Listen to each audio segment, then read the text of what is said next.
This podcast is brought to you by Craft Beer and Brewing Magazine for those that love to make and drink great beer. Learn more online or subscribe at beerandbrewing.com or find us on social media at Craft Beer Brew.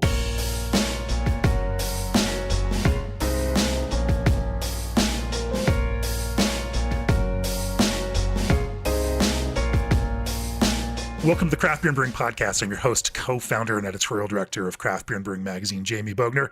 My guest on the podcast today is joining us from Seattle, Washington, Matt Lincoln, director of brewing operations for Fremont Brewing. Welcome to the podcast, Matt.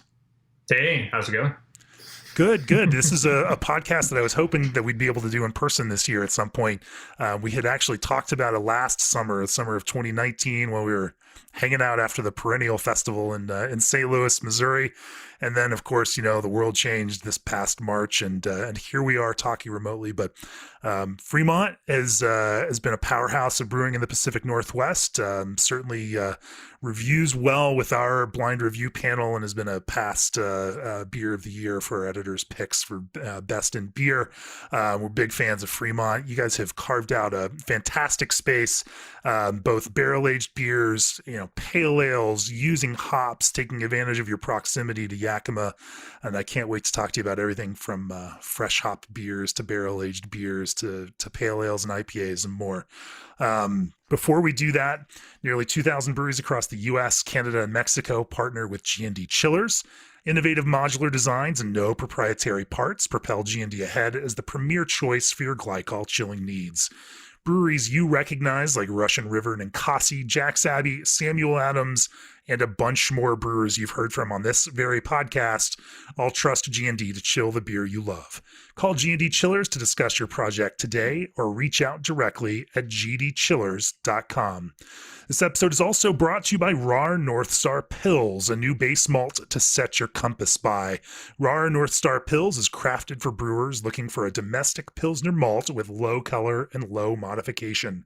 North Star Pils carries overtones of honey and sweet bread, supported by flavors and aromas of hay and a nutty character.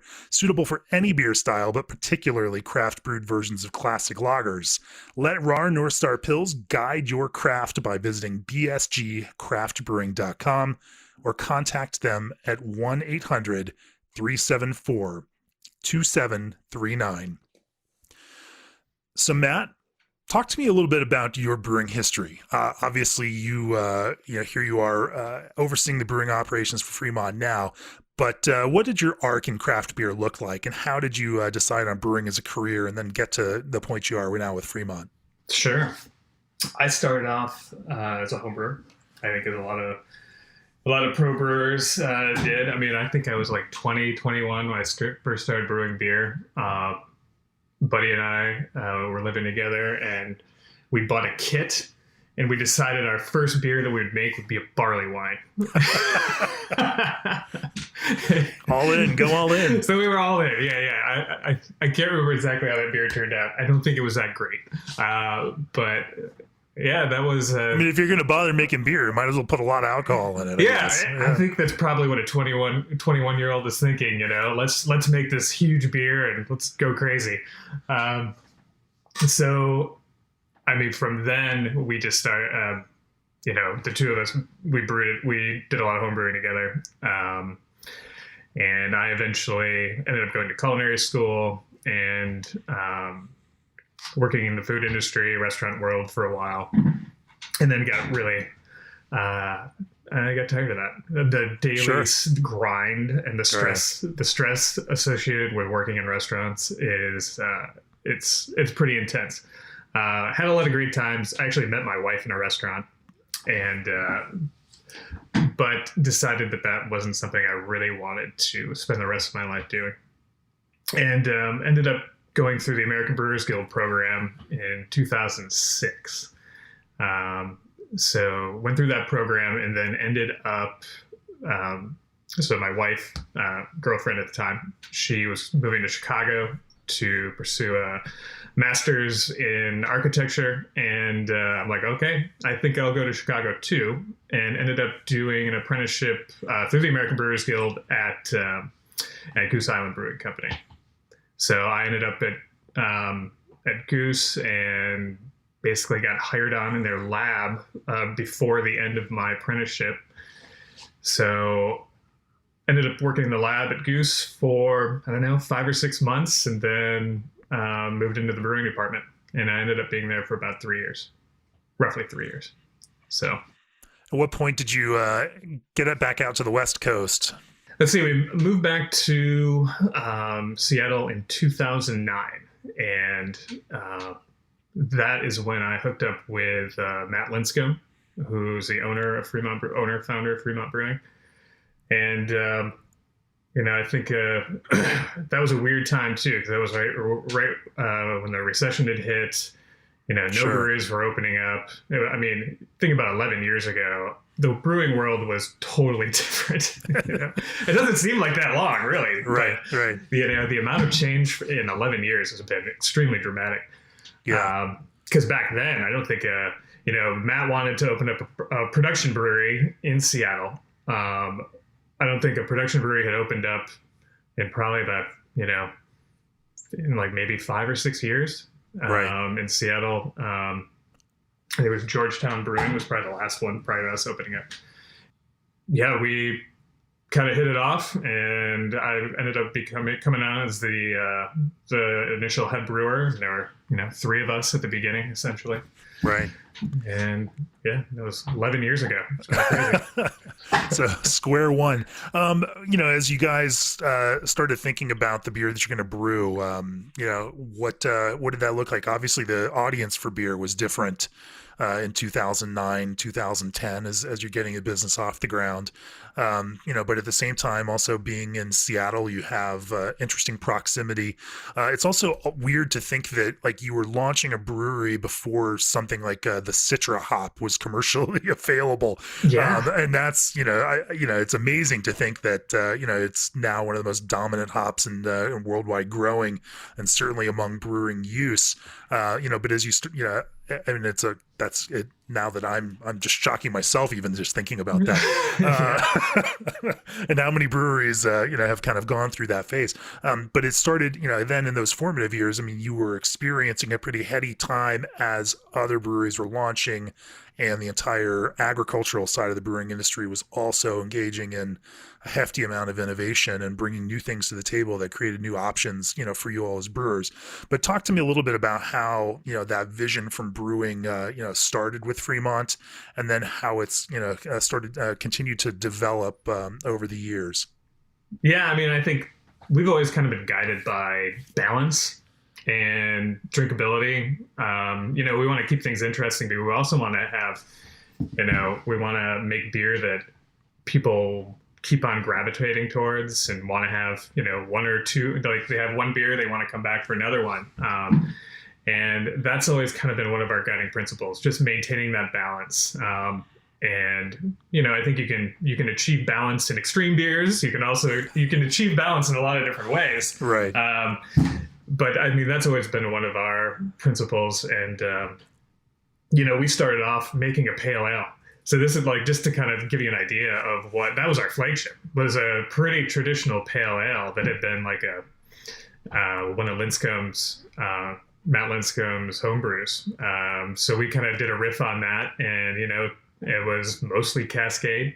Yeah. And, it had some caramel malt in it. And that was the only beer we made for the first couple of months, as a production brewery. And then we came out with an IPA. And the one thing is for IPAs, we kind of started off, we didn't really want to go in the typical Northwest direction of using caramel malts and making a darker IPA. So, and I think that was kind of at the beginning where folks were starting to, move away from using C60 and caramel malts, especially in the Pacific Northwest, where that had been you want to think about, your standard Northwest IPA was pretty dark, very malt forward, really super piney. But we kind of wanted to move away from that. We weren't huge fans of C60 or caramel malts that much, and wanted just to focus more on the hops and more of a bright citrus quality than that more of a heavier caramel malt character. So, that's that ended up being our first IPA that we put out. was Interurban IPA, which is still our best selling beer now, which is kind of crazy. And that's gone through a lot of, I mean, obviously that's gone through a pretty heavy evolution over the years. But Let's talk about that evolution. I'm curious about that. Just because I love, I mean, anyone who listens to the podcast knows that this is one of my favorite subjects to talk about how beers have to change in order to stay the same over time. That, the context that people are enjoying beer in is constantly changing, and their perception of things moves over time because their context changes over time. And so, let's talk to me a little bit about milestones for Interurban IPA. If I mean, I know you probably don't articulate them that way, but sure. What are those? What do those shifts look like? From the initial recipe, and then all along the way. I mean, they're iterative changes, but looking back on them, what do they look like? Yeah, that's really interesting. I would love to do an exercise where sitting down and looking at brew sheets over the course of like a decade, I mean, honestly, one thing that has remained relatively consistent is we have used, which is kind of astounding, is Amarillo, Chinook, and Centennial in that beer since the beginning. And I think a lot of it is focusing on the malt profile to back off on a lot of the specialty malts, backing off on Munich. We used to have a lot of honey malt in there, moving less, moving away from more of a sweeter profile. And then focusing just on bright hop quality and bright hop character, and moving, I think, moving most of the hopping to late editions, moving to mostly whirlpool editions, increasing the overall dry hop. I mean, I think when we first started, that beer had a pretty low dry hop, and now, gradually over the years, we've increased that dry hop, as the consumers, and our own personal taste for that matter, we want to have more hop character. I mean, we still want to make it more aromatic rather than bitter hop character. Exactly. Yeah. We're focusing more on aromatics. And, but I think one thing we like about that beer is we have kept it pretty bitter. I would say pretty bitter in terms of, where a lot of IPAs are at. Where a lot of folks have been kind of moving in the other direction. We've decided to keep that one relatively bitter. I mean, we also... In terms of, calculated IBUs or measured IBUs, where does it tend to land? Yeah, it's like around 70, 75, somewhere in there. So, and it definitely has more of a lingering bitter finish. And that's we kind of want to keep it that way. Yeah. And I think that, that's for the most part, people seem to enjoy it. I mean, which was really interesting. That beer, we definitely had seen sales decline a little bit for IPA until COVID hit, and Interurban really started to spike, especially like 12 packs, obviously, and 6 packs. But kind of one of those situations where it's a familiar brand for people. They know it, and it's something that's you can come back to over and over again. And I think we've tried to keep it, even though the bitterness is a little bit on the high end, we still try to maintain that overall drinkability too, where you can, if you want to call it a sessionable IPA without being like 4.5%. Let's, and I imagine you've probably worked on tweaking the kind of quality of that bitterness over time, and I want to ask you about that. But first, tired of the trial and error carbonation processes? Then look at Quantaperm's innovative automated carbonation systems for precise carbonation. These systems handle wide flow ranges to accommodate all your beer, wine, soda, or cider styles. You can even carbonate and directly send the product to a packaging line without tankage. Besides carbonation, Quantaperm offers robust and economical systems for nitrogenation and water deoxygenation. All of their systems have an easy-to-use graphical user interface with reports and graphs that you can pull up on your mobile device. Visit quantaperm.com for more information. Also, Grandstand is your source for the latest trends in custom-printed drinkware, apparel, and promotional items. They make your job easy by serving as your one-stop shop for everything. Visit egrandstand.com/lookbook to see what's trending. I love that idea of maintaining a hefty bitterness in your IPA. But how, over the last number of years, have you worked in terms of, the way that you're adding that bitterness and accomplishing that? Has that changed over time, in terms of hop selection, in terms of, moving when and how, what kind of hops you're using in order to produce that bitterness? Yeah, I mean, we're getting most of our bitterness from whirlpool additions. Really? I mean, we do a relatively large whirlpool edition. And then we figure in our Are you large, whirlpooling then? Are you adding those as you start while it's still at an isomerization kind of temperature then, or? definitely. It's like Okay. on our big system, which is an 80 barrel brew house, we figure we're still getting at least 15% utilization in the whirlpool. Okay. So we're still getting a pretty hefty amount of bitterness from there, and we still use traditional 60-minute boil edition. I think we also have a 30-minute. That's also something that we've altered over the years, where we've gotten away from more mid-boil editions and focusing more on just larger whirlpool editions. Why is that? Just to maximize aroma. Trying Right. to get as much out of the hops and as much aroma, focusing more on that aroma, still maintaining that bitterness, but focusing on aromatics, Yeah. and maintaining, just ramping up the amount of aroma that we can get out of those beers. And you're still getting all the bitterness that you want out of it, but it's Mhm. just also adding that extra aromatic character and not beating it up and boiling it off. And I think a lot of what's helped out over the years too is just different process changes. I think that having that, I see as one of our greatest accomplishments over the years, is fine tuning all of our processes to make sure that we're achieving consistency and we're maximizing, we can maintain hop character. Yeah. And also, coming from a production brewery standpoint too, making sure if kind of process is kind of king, and it is really key to keeping things rolling and maintaining that consistency. So I think that's really helped out as well, as far as, aside from recipe development, it's all Right. that, that downstream care that we take with the wort and the beer once it hits the fermenter. And that's been some of our main focus over the years, has been, quality and consistency. And we've put a lot of effort into that. Let's talk about some of those changes that have paid the most dividends for you with hoppy beers.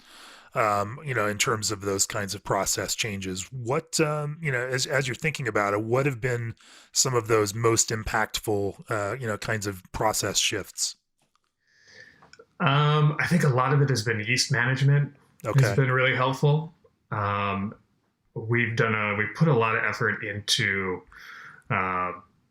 managing just how we use our house yeast. We've been using it for like 10 years, and it's been kind of a, learn as you go along. And especially we had a lot of issues with hop creep, starting probably about 5 or 6 years ago. And then finding, ways to get around that and using our yeast, figuring out how our yeast works and operates. Are you public about what yeast strain that you use? Relatively. I mean, it's an English. It's an English ale strain that's Okay. that's widely available. Sure. Yeah, so it's an English strain. It flocks out really quickly, so it can be a real high diacetyl producer. So we spend a lot of time dialing in diacetyl, and then dealing with hop creep. And diacetyl is a huge one for us. That's, I think, is like the bane of our existence, as it is for most breweries or most brewers. And trying to minimize that at all costs. Not necessarily at all costs, but because I think that is something that would kill hop character too. We've had with diacetyl production due to hop creep or just any kind of re-fermentation. I mean, you want to talk about maintaining shelf stability and how how a beer smells when it leaves the brewery, and then you end up with some kind of with hop creep in the can, or secondary fermentation, Right. whatever happening, and you end up with diacetyl bombs down the road. That's something we've always wanted to avoid. Have you done any studies on? I mean, that you're definitely talking about a above threshold level of diacetyl, making a flavor impact, and we're all familiar with that. But have you ever looked Mm-hmm. at, through your kind of lab process, what even like slightly sub threshold impacts of diacetyl are on sensory, with hops aroma and flavor? We haven't dug too far into Yeah. that. We have our internal thresholds that we have for, so we test for diacetyl probably about three to four times, or about three times per batch of beer, prior to crashing. And just to make sure that level is really low. I will say a shout out to our quality quality manager Robert Fulweiler, who has been really instrumental in kind of dialing in our processes and making sure that our whole lab team is really dialed in on everything. I mean, he spent a ton of work on that, and we've done a lot of work on how to use one thing we'll do with our yeast to kind of get around some of the issues of hop creep is, we will do a after fermentation. After primary fermentation, we'll essentially do a diacetyl test pre-dry hop, and then we'll dry hop the beer. We'll drop the beer to about 60 degrees Fahrenheit, drops out some of the yeast, and essentially our yeast kind of, once it hits 60 degrees, it also kind of stops. So it really doesn't do a whole lot of movement at below 60 degrees. So we'll dry hop around 60 degrees. And we find that by doing that, we don't experience much of a uptick in any kind of VDK or hop creep. So that's definitely been pretty instrumental for us, is kind of figuring out that interplay with temperature and dry hopping and yeast there. And then also, then we will do after sitting on the hops at 60 for a couple of days, we'll do another VDK test prior to crashing and make sure we haven't seen any uptick in any overall VDK. Do you centrifuge after that in order to kind of clean everything? Exactly. Right. Because you still have that. If there's still anything in there, it could still cause issues in a can. But exactly. And I think that's been key for us too, is, pretty much everything gets centrifuged at the brewery, at least on the production scale. And then we also have, we do a lot of hazy beer too. Right. And all those beers go through centrifuge as well, just to clean them up, remove any yeast, so that anything that left is just protein, basically. Yeah. It's such a funny thing that these hazy styles have such a reputation for being lazy. Well, I shouldn't say they have a reputation. Among certain castes, they have that reputation. But it's amazing that you can keep that stability through that centrifuge process. But for you, most of that beer gets canned and is shipped out into distribution. And so if it's not stable out there, or if there's anything still alive in there, that could have very bad ramifications for you. Oh yeah. I mean, and we've had, that's, you mentioned it, that being like a lazy style. Which is funny because we have spent so much brain power on, just dialing in that haze, and making sure that it doesn't drop out. And we've had our struggles, like I think anybody has, and I think we still have conversations about this all the time, is like maintaining, haze stability, because it's such a huge amount of variables that go into that, and I think we try to isolate certain variables, but it's super difficult. And I mean, I still don't think we've found, the magic bullet just yet. I mean, a lot of it is, a lot of trial and error, and we've definitely had some issues where some of our hazy beers have dropped out in can, and we try to backtrack everything and try to figure out why. And it is needle in a haystack sometimes. Sure. I didn't mean to get into a conversation about hazy beer with you. Just there's plenty of folks that we talk to about that kind of thing. But speaking of that, I did grab a 4-pack of Head Full of Dynamite fresh hop edition, which is a hazy IPA that you make, but a hazy IPA with fresh hops, which I thought was a really fun and fantastic way, to kind of explore hops. And that gives me a perfect segue to start talking to you about fresh hop beers, which I think is one of, in my opinion, one of the most interesting kind of areas that you all play in. That from the field to ferment to the Koichi Canyon, kind of fresh hop beers that you all produce every year, and then of course this head full of dynamite fresh hop. You all play heavy in that kind of fresh hop arena, but at the same time are also finding flavors in these fresh hops that I don't experience in some other brewers' fresh hop beers. There's a brightness and a clarity to what you're accomplishing with these that I think is really special, to the point Thanks. where That's awesome. Yeah, which is the point where I harass your media and PR folks every year when it's fresh hop time, and like, hey guys, and thanthefully you've got some good folks on that side, and they take care of us. And fantastic. It's good to know. Yeah, so we get to try it, this. But let's talk a little bit about that. You're in Seattle. You're a few hour drive from Yakima, where which produces the bulk of the world's hops at this point, and is certainly kind of a center of the hops growing universe. Talk to me a little bit about how you got into making fresh hop beers, and and how that kind of process started to evolve early on. Yeah, I think we love it, man. It's one of our favorites. That's our favorite time of the year. It's been, we make it really hard on ourselves by making a lot of it, which is certainly not an easy process. And not a cheap process either. Oh my God. Yeah. We don't make much money on those beers. Definitely a labor of love. But that kind of started, I mean, to be honest, I wasn't really familiar with fresh hop beers prior to moving back to Seattle in 2009. And, had been, brewing at Goose Island for 3 years, and not a whole lot of fresh hop beer brewing then. And I think that was kind of like right around the 2009, 2010 was kind of around the time where fresh hop was becoming a little more popular. I know the Yakima Festival started up around that time, maybe a couple of years prior, which is probably one of my favorite beer festivals.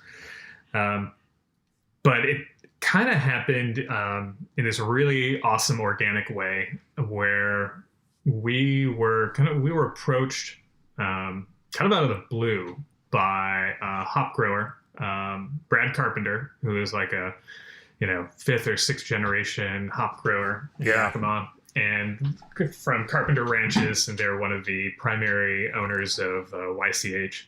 And one of the first families of hops in Yakima back in the 1800s. Yeah, exactly. They've got their farm over in Granger on Carpenter Road. Been there for a long time. And Brad kind of called us up out of the blue, and this is like 6 months after we had started brewing, and he said, we've got this project we're working on. We've got this little plot of land in Koichi Canyon, which is this little area beautiful area outside of Yakima. It is beautiful, yeah. Oh, it's incredible. And he was working with Ron Britt, who owned the land. He's an entomologist who works really closely with a lot of different growers on pest control. And they wanted to, they basically thought that Citra and Simcoe would be excellent candidates to grow organically. And they wanted to basically partner with a brewery that was into organic hops, that shared some of their values around sustainability, and work with them on growing these hops. And they thought, they basically just asked us out of the blue if we'd be interested. And I was, kind of floored. I'm like, yes, that sounds amazing. This sounds like an excellent opportunity. So the two of them and a couple other, I think Brad's brother and one of his sons and Ron all came up to the brewery. Like, it was like November, December of 2009. And we all sat down and had a conversation, and, kind of the rest is history. We've essentially been working with them every year for the last 10 years to make the Koichi Canyon fresh hop beer. So essentially, it's all organically grown Citra and Simcoe, and it's not a lot of. It's only a few acres. Everything that comes off of that comes out of Cowiche, basically comes to us and goes into the Cowiche Canyon fresh hop beer.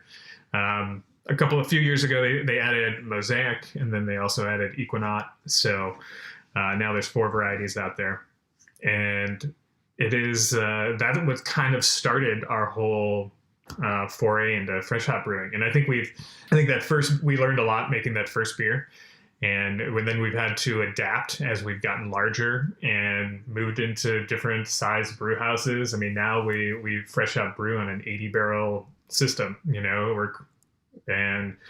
When we're doing fresh hop beers, we'll on the big system, we'll do 2 brews a day basically, and use our mashed lauter, or our lauter tun as a hop back, and it is makes for some pretty grueling brewing to get all those hops into the lauter. We do mostly all of our fresh hop additions on the hot side. Especially in those kind of volumes where we're brewing, we're filling a 240 barrel tank over the course of 2 days. It's not really feasible to do a whole lot of cold side fresh hop additions. Yeah. So we focus all on hot side. Before we talk more about technique, what is the business of working with Carpenter on this look like? If they are planting these, are you guaranteeing to buy the entire crop? Is there an array? I mean, it's also an agricultural product, and things can be good, and sometimes things might not work out as well as they can. What kind of guarantees from a brewery perspective are they looking, for with you in order to kind of move forward on this kind of thing? I'm just curious about, just what that relationship looks like and how you work directly with them to give them the guarantees they need, but also give you the hops that you need. Sure. Yeah. I mean, that's I mean, we buy pretty much everything that comes out of there, pretty much guaranteed every year. And we've been talking for years about expanding that and making, potentially adding some acreage down there. But yeah, we take everything that comes off of there, and it's definitely yield is variable year to year. I mean, everything is organically grown out there, so you're definitely a little more at the mercy of weather and pests and whatnot. But for the most part, it's been pretty darn successful. We haven't had too many years where we've had much less than expected, but we essentially adjust our brewing to the overall yield. And then this year, we kind of have an estimate about what we had an estimate about, where we're going to land yield wise, and it came pretty close. And we're like, basically the day of harvest, we're kind of adjusting our brewing plan. And because it is, because it is in this remote canyon, the harvest itself provides a lot of challenges, and they actually have built custom machinery to go up there and sort the hops right on site. It's pretty amazing. So I mean, I guess that because they built this custom machinery and everything, I guess that shows a level of commitment that we all have to this project. And I think ultimately for me, this is like this kind of relationship, which has been just awesome. And we, every year we go down and we have it, except for this year, we go down and we have a big picnic barbecue where we walk the fields in August, and we bring a ton of our people down.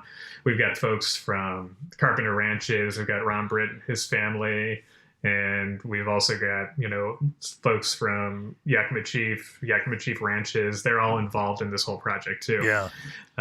And to me, that's kind of, I think about the reasons I got into brewing. I think this keeps me brewing. It's those kind of relationships with, the folks that are making the products that go into your beers, and having those kind of relationships. So this to me is kind of like, it's one of my favorite things about, especially about being at Fremont, that we get to do stuff like that. For sure. For sure. I want to talk to you about how you all build recipes around it. Obviously, using fresh hops is different in terms of calculation and impact of those hops than using dried hops. Before we do that, ABS Commercial is excited to be a part of today's podcast. ABS is a full brewery outfitter offering brew houses, tanks, keg washers, and small parts. ABS wanted to do something fun for the craft beer industry, so they're giving away an ABS Keg Viking keg washer live on December 5th, which also happens to be National Repeal Day. To enter, go to www.abs-commercial.com, click on the Keg Viking page, and fill out the contest form for your chance to win. Also, Craft Beer and Brewing's All Access subscriptions give you a year of the print and digital editions of the magazine, plus access to our library of video courses, a special deep dive email only for All Access subscribers, premium content, and All Access exclusive merchandise. Subscribers are the first to see every new issue, including our annual Best in Beer issue that's out now. Go to beerandbrewing.com, click on the subscribe button, and join now. So, Matt, as you guys are designing beers that use fresh hops, what kind of internal math do you use to convert between impact of dried hops and fresh hops? We started off kind of like with after talking with some other brewers that had done it, getting some basic guidelines, especially when it comes to bitterness, where it's like, 5 pounds of fresh hop to 1 pound of pellet or something like that when it comes to bitterness. But we've kind of thrown that out the window. Sure. As we've tried to focus more on just overall aroma impact, and we keep on going bigger and bigger and bigger, and kind of just trying to get trying to find some kind of saturation point. And I think it's partly just, we think it's interesting, to see how much more flavor you can get out of these hops. And how much more expensive you can make this beer. How much less cost effective, and how much more can we make our poor CFO cry? Right.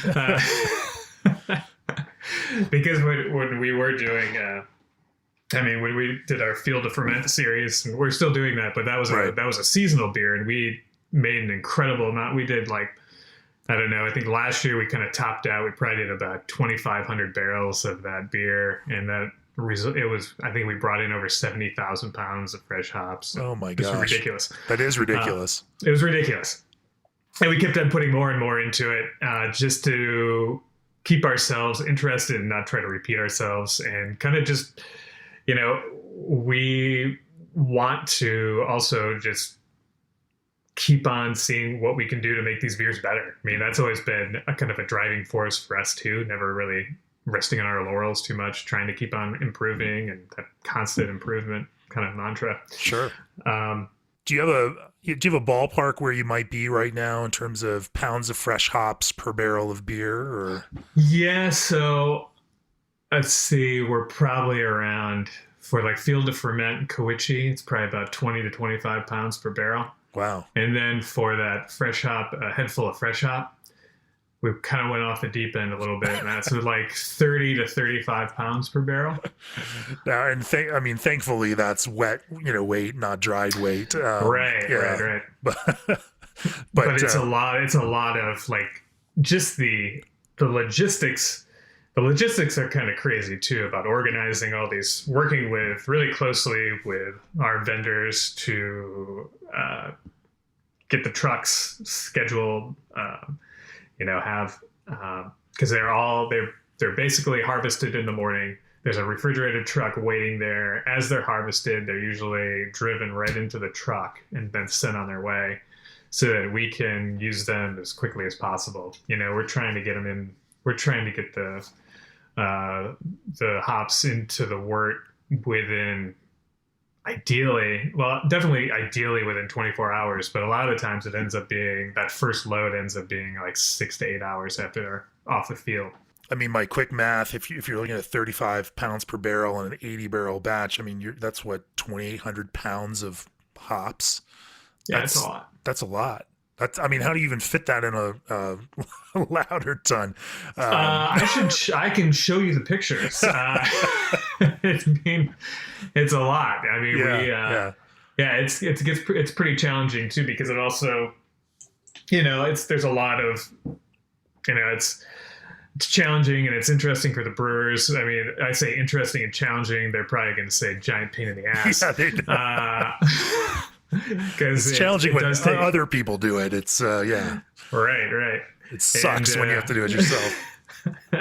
At least we can use, like, when we used to have a fully manual system, it's a lot more labor just getting the hops out and everything. Now we utilize our same spent grain system to remove the hops as we do spent grain. So that makes it a little bit easier. And we've developed different means of getting hops up to the brew deck and then into the lauter tun. And I think now it's definitely a lot easier than it used to be, but it's still an incredible amount of hops. Yeah. And to me, I think of some of my favorites that we've done, I think that head full of fresh hop that you got, I thought that was a pretty good example of kind of like pushing the most amount of hop character into a beer that you possibly can. Yeah. It's pretty intense, and I think it's still, keeping the balance idea still there. I think it was still relatively balanced too, and ultimately drinkable. So I think that being our goal, I think we came pretty close. As you load those hops into ladder ton, are you dropping temperature at all? Are you throwing, just moving out of the kettle at normal temperature coming out of that? What does contact time look like, and how do you, flow through? Obviously that many hops is an incredibly expensive proposition. And you want to find some way to kind of maximize that contact and extraction and kind of capture that, but you also, have to keep things moving too. What does that process look like? Sure. We'll essentially so it takes a while to add all the hops. We lift them up onto our brew deck. They come in what's called a Gaylord, which is like an open top cardboard box. Then we have a kind of like this hopper that affixes to the man door of the lauter, and we have essentially a pulley system or an automated pulley winch system that lifts those hops and dumps them into the lauter. So we'll end up doing that while we're still in the latter stages of the kettle boil. The wort gets transferred to the whirlpool, and then there's a quick rest in the whirlpool just to drop out any protein, because we don't use a whole lot. There's very little pellet that we use at all, really small amount. And then, but you do use a little pellet. What for? A little bit, mostly just to keep the foam down in the boil. So it's not really much of a bitterness charge. We're getting most of the bitterness just from the incredible amount of hops that we put in it. Right.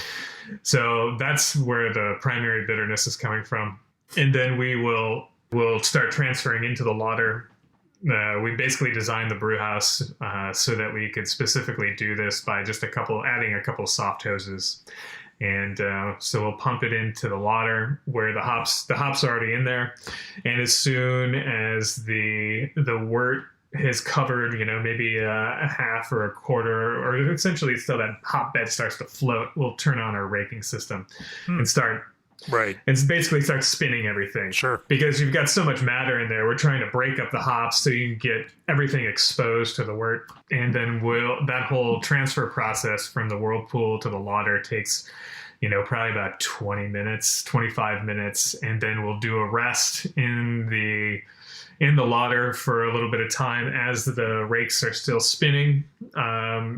And then we'll just start knocking out of the lauter directly to our heat exchanger and into a fermenter. Are you keeping that lauter ton at a temperature, or are you just allowing the temperature to drop as it sits in there? We're just allowing it to drop. I mean, basically, because there's so much hop matter, you're instantly knocking the temperature down probably about 20, 25 degrees. So, I mean, I think otherwise, I think we'd be getting a lot more extraction. Yeah. And that those beers would be way too bitter and undrinkable. But since we are knocking that temperature down a lot, just in that the transfer process and hitting what Right. are usually pretty cold hops too, so that brings the whole temperature of the wort down, probably to like the 180 range, somewhere around in there. Yeah. And so how long do you let that spin with the rakes before you start knocking out? Maybe about 10 minutes, 10 to 15 minutes. Okay. Then we'll start. So not too long. We also don't want to pick up too many off flavors or any kind of DMS just from it sitting too long Sure. in the that danger zone in of the water. Yeah, exactly. So we don't want it to sit in there for too long, and usually we find that ends up, if we move it out that fast, it doesn't become much of a factor. Yeah. So it takes to fully knock out into the fermenter, maybe another 35-45 minutes around.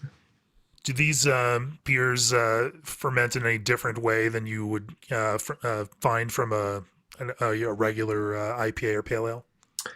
Sometimes they do. They take. I think it's pretty hard on the yeast. All of jury's still out a little bit. All the polyphenol content that ends up going into these beers. We end up also we try to combat we usually get quite a bit of a pH rise in these beers, so we try to combat that a little bit by adding FOS to try to knock the pH down a little bit, but usually it ends up being kind of harsh on the yeast. It takes a little while for VDK reduction, but for the most part, we still get a pretty solid fermentation. Yeah. And you say you don't dry hop with fresh hops through these beers. Do you dry hop with pellets or anything else, or is it just what you get out of that whirlpool side? So we do dry hop. So okay. Typically, we do, and it's not I guess it's maybe about anywhere from 1 pound to 2 pounds per barrel. We'll do a dry hop just because that's what we've come to enjoy. Yeah. We kind of like that combination of the fresh hop character in addition to that pellet character as well. And we think, that's the kind of beer, that's the kind of fresh hop beer that we like. You can make awesome fresh hop beer too without doing any kind of dry hopping. It's a little different character.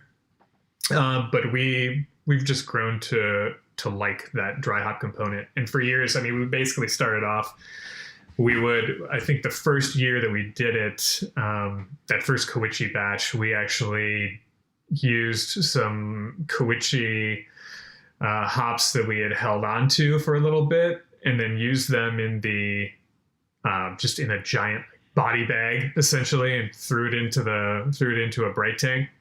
It worked out okay. It made definitely more of a tea-like quality in the finished beer. You get more of that grassy tea-like quality, which we like too. But for overall ease of production, and I think it also, for our palates, we kind of enjoyed more of that, more of a traditional dry hop character to those beers. Yeah. We thought it complemented that, that grassier tea quality, fruity quality from the fresh hops. Yeah.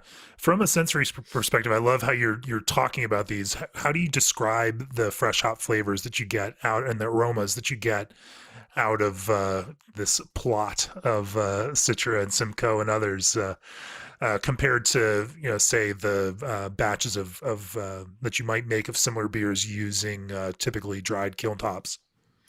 Yeah, I think, definitely. I get a lot of tea, herbal, grass, and a lot of the times too, I get like an actual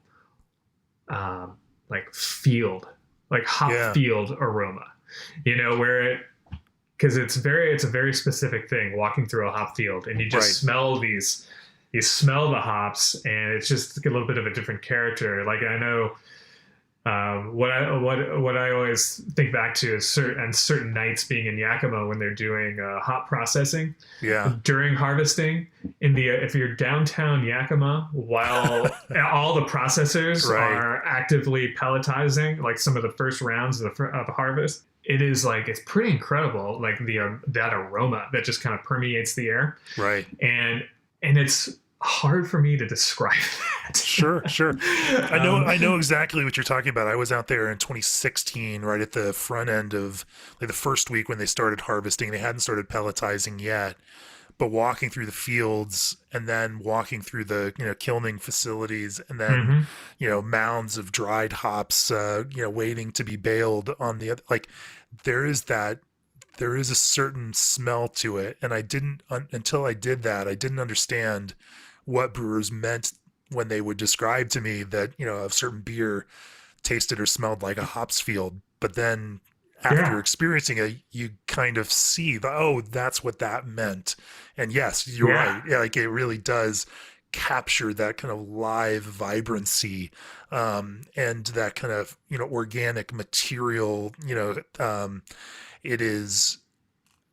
it provides a context to some of those citrus flavors, that also feels like the green matter in addition to those kinds of things. And it creates this rounded balance to it that I think is just so fun and fascinating, but also celebrates that agricultural side and this kind of origin of hops as this agricultural product and not just this ingredient that's going to make things taste like all these other things, that we tend to compare it to. And I think that's a fun, a fun piece of this. Are there any other experiments with, fresh hop beers that you've been engaging in or testing or trying, or, is there another direction that, you see things moving, that you want to, test out in the future? We've been doing more, moving back to, doing some more cold side fresh hop. And we did an experiment last year. We were trialing out a new piece of equipment from Mueller. It's like a infuser. It's used for infusing ingredients, and you can also use it for dry hop additions. And we tried it out with a couple of different fresh hop beers, and it had some pretty fantastic results. Where it was like it definitely took that that hop field harvest aroma. Those grassy, more chlorophyll kind of characters, and really amped it up quite a bit. So I think the jury was kind of out if it was overkill, right, maybe a little too much.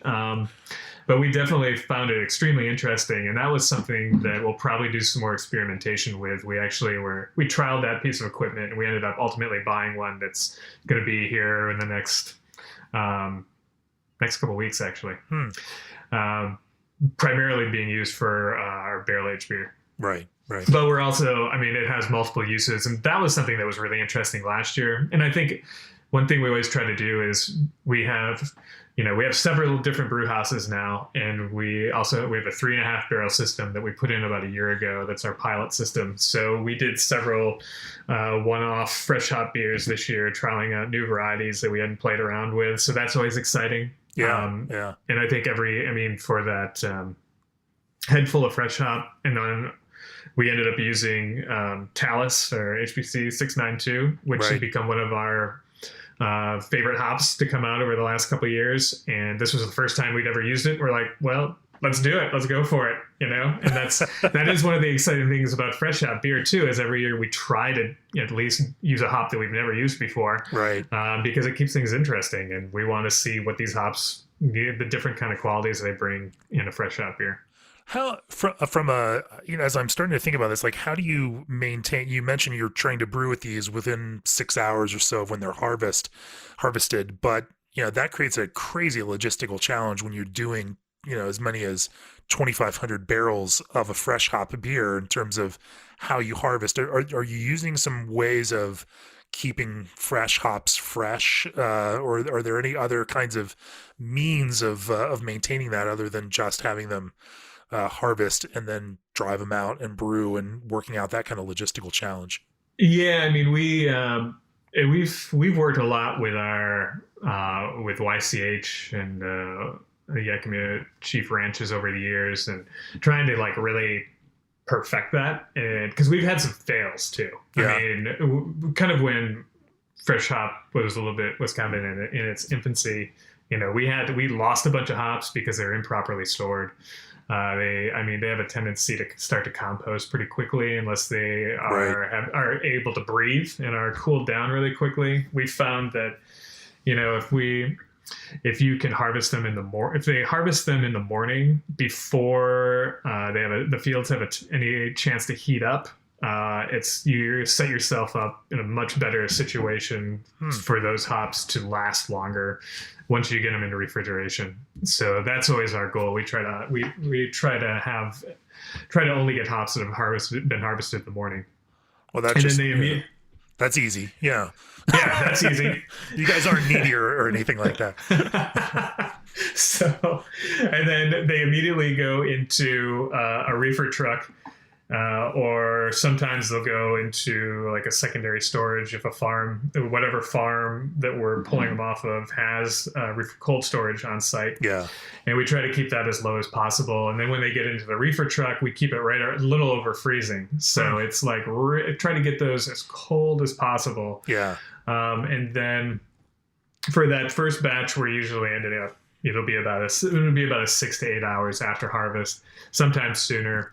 And then for the next batch, because we don't brew overnight, we'll hold on to it in our coolers that are at about 35 degrees and then brew with them first thing the next morning. So they end up being around 24 hours off the fields. But that kind of chain of cold storage makes a huge difference for you. Oh, it's huge. And I think also the amount of, working with YCH on, proper fill height inside the Gaylords and, so that they're not so that they can breathe and cool down.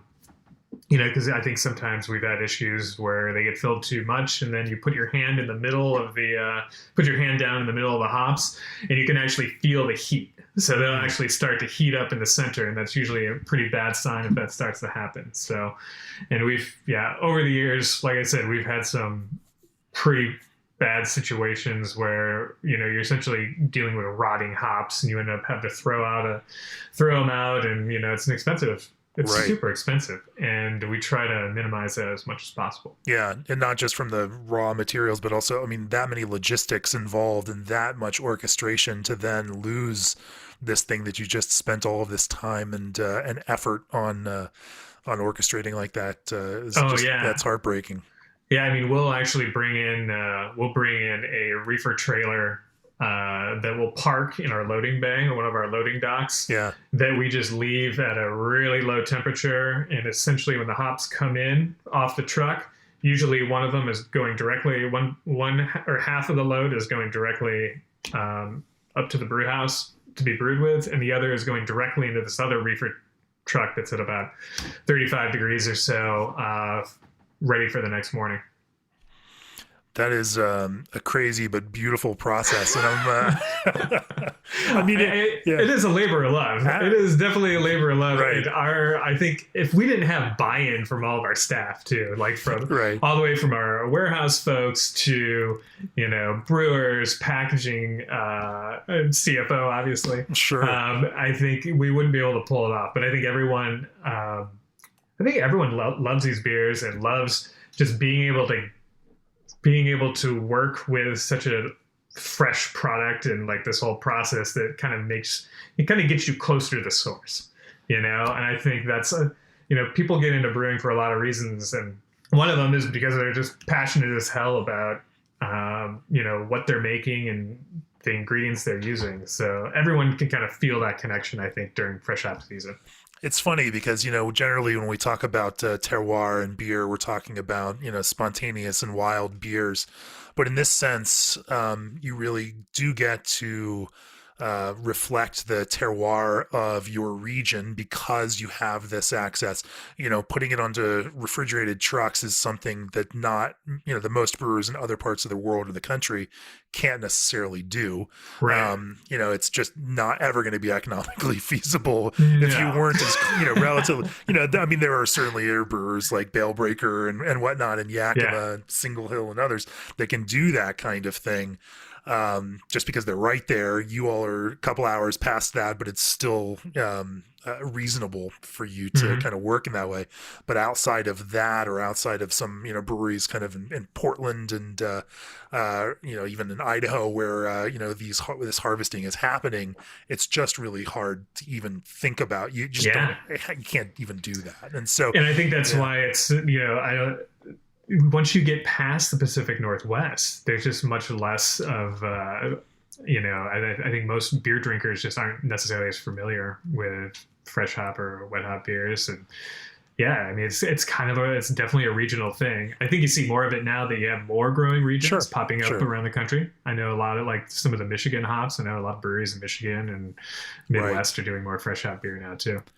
And the hops companies have grown aggressive about harvesting and flying out fresh hops, which is just also a crazy proposition to put giant boxes of fresh hops onto planes as cargo and get it out so that breweries can brew with those in the same day.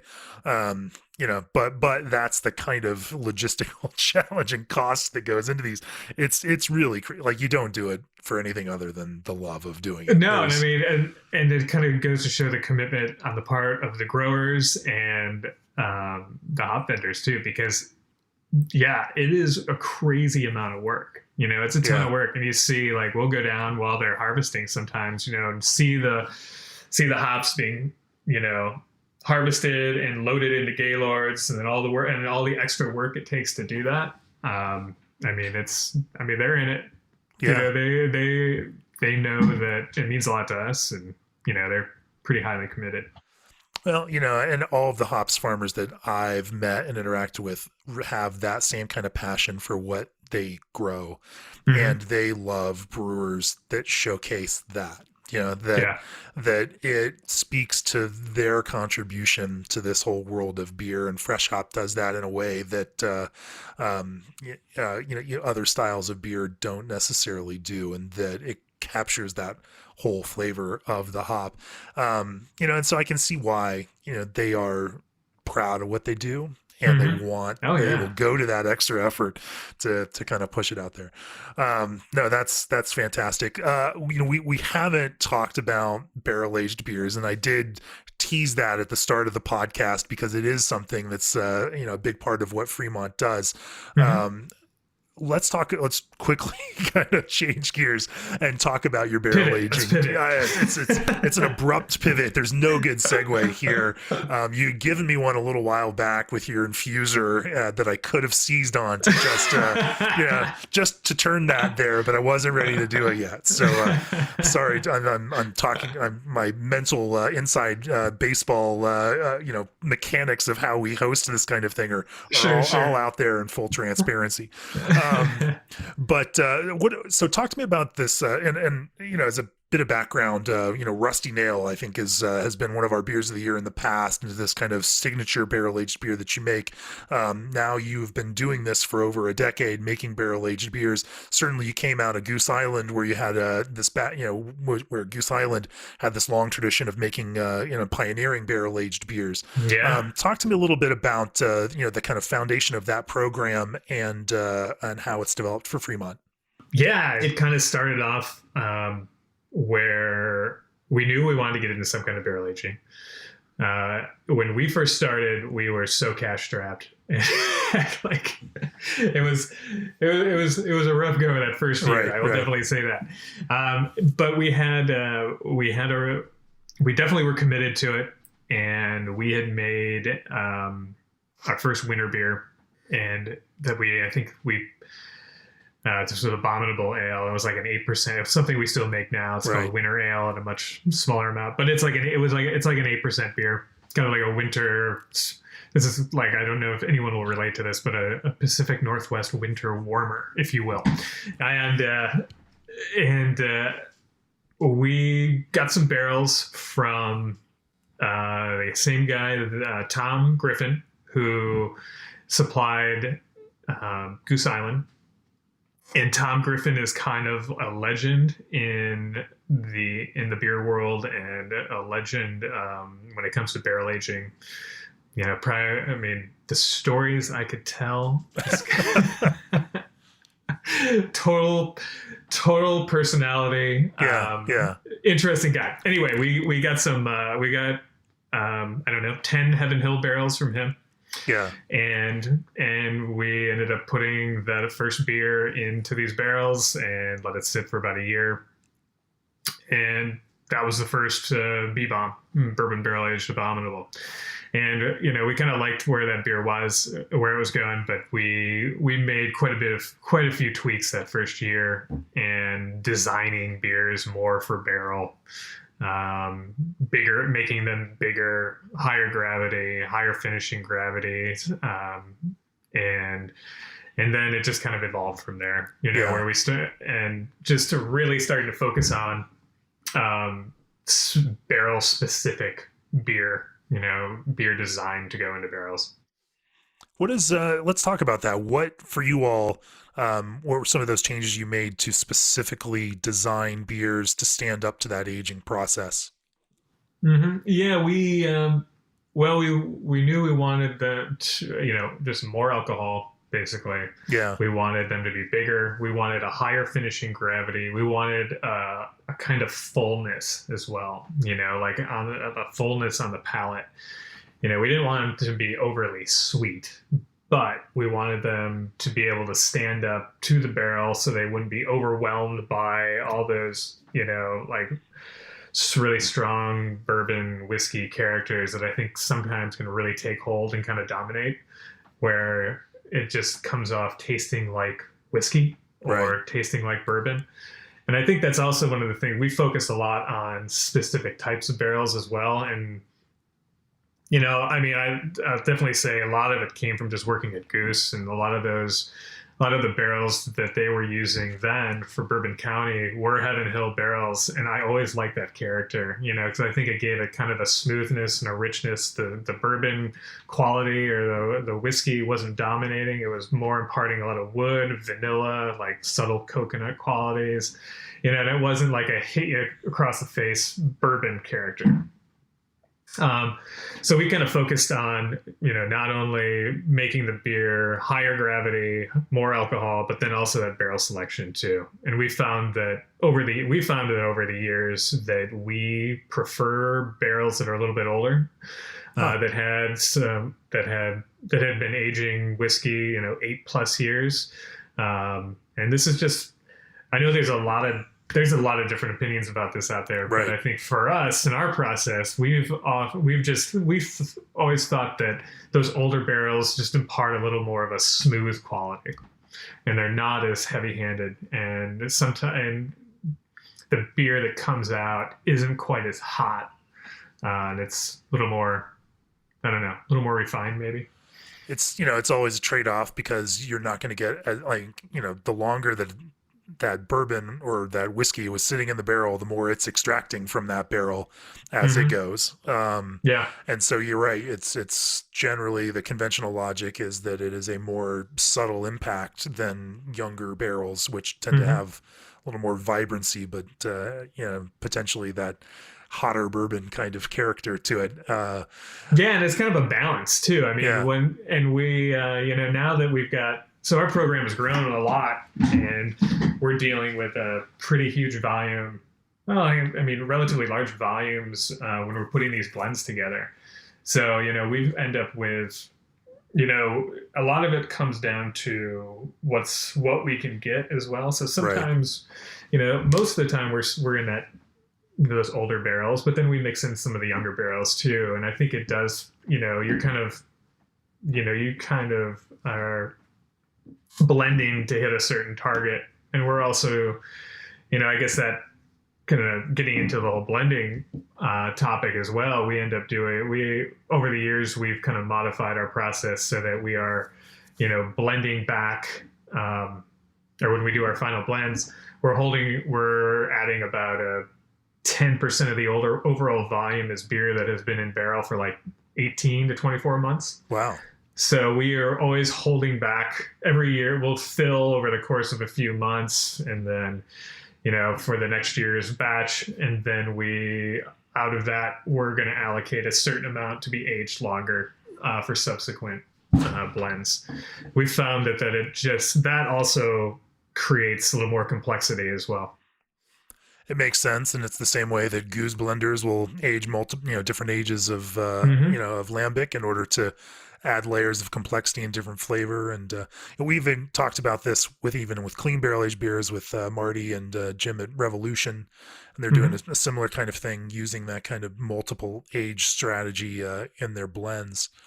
What does that blending process look like for you guys? Are you, tasting barrels frequently? How do you go about that? Yeah, that's another one that's just kind of evolved over the years too. And especially one of the factors being that we just have so many barrels that we have to go through. I mean, for a long time we would taste, we got to a certain point where we're familiar with these brands and how they're going to taste over time. And we can make some assumptions based on that. But every barrel does get tasted before it goes into the final blend. We've modified this a little bit over the last year, but for a long time we'd taste every barrel. Each barrel would get a numerical score. We'd have like several tasters, so each barrel would be tasted by at least 3 to 4 people. These were crazy days because we'd have barrels laid out on the floor. So, and then each barrel would get individually sampled and plated for micro. This would be like over hundreds of barrels, or 100 plus barrels, And since then, we've kind of modified that process. We're still tasting all these beer barrels, but we've streamlined it a little bit based on our experience and how things have just how things have worked out over the years and everything that we've learned. And then we also implemented pasteurization about 2 years ago. So we kind of as our barrel program was expanding and becoming, such a huge part of what we do when it comes to reputation and also revenue. And we wanted to make sure that, we basically brought that in as an insurance policy. And this was kind of going on after, this is kind of also the result of several other breweries having massive issues with barrel-aged beer. And I think folks with larger barrel-aged programs have all started doing or a lot of them started doing a lot of pasteurization. And we did a lot of work with that too, making sure that wasn't affecting overall flavor. Yeah, what does that pasteurization process look like? Are you pasteurizing in a tank, or I assume you're doing it that way rather than tunnel pasteurizing out of finished bottles? And then how do you manage that kind of time versus temperature? Obviously, these are, floating scale, more time at a lower temperature or higher temperature for shorter amount of time, figuring out how those impact the flavor of the beer as you intended, becomes the brewer's decision. What does that look like for you guys? Yeah, we try to go I'm trying to think of the exact amount of time that we're going through our pasteurizer, but it's a flash pasteurization. Okay. That we actually built in-house. We built this pasteurizer in-house using our own automation. And then also one of our stainless guys helped us put it all together. But we spent a lot of time kind of dialing that in and what, ultimately we've tried to get away with the lowest amount of heat and the lowest amount, it is that balance, the lowest amount of heat possible. Right. I can't remember off the top of my head exactly what that is. Sure. But we are going through, we go through our so we rack out of barrels, goes into a fermenter. And then we are sending it through our flash pasteurizer into a bright tank where it then gets carbonated. And then we go to package after that. No, that makes sense. Anything interesting that you've learned through your process of barrel aging beers, or even adding ingredients into these beers after the fact over the past year or two? I know that you guys have been playing with fruits, and you've also used some. I think this most recent year, you've gotten engaged in this polarizing approach to using peated and Scotch style barrels in some of your barrel aged stuff. Which certainly polarizing. Oh my God, is it polarizing? It's great. That's kind of like one of our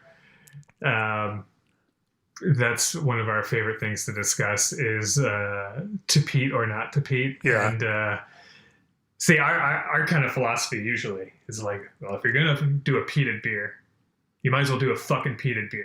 Like, you know? Right. Like, so there's gonna be people that are gonna love it, and there's gonna be people that hate it, mostly on the hate side.